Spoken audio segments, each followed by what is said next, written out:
একটা বীজ থেকে চারা গাছ বের হওয়ার জন্য সেই বীজটিকে সুন্দর একটি জায়গায় মাটিতে যত্ন করে রোপণ করতে হয়। তাকে বড় করার জন্য যে সমস্ত উপাদানগুলির প্রয়োজন হয় সেগুলো দেয়া হয়, তার আগাছা পরিষ্কার করা হয়, সার দিতে হয়, নির্দিষ্ট পরিমাণ যত্ন করে সেই বীজ থেকে একটা চারা গাছ জন্ম হয় এবং সেই গাছটিকে বেড়ে উঠতে যথেষ্ট যত্ন নিতে হয়।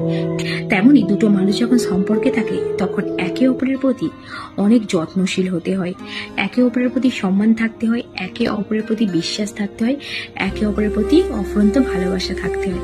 তাহলে সেই সম্পর্কটার শেষ পরিণতি অনেক ভালো হয়।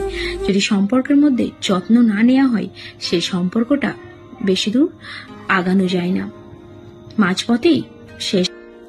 তেমনি সম্পর্কের ক্ষেত্রে একে অপরের প্রতি যত্নশীল হলে, সম্পর্কের যত্ন নিলে সম্পর্কটি শেষ পরিণতি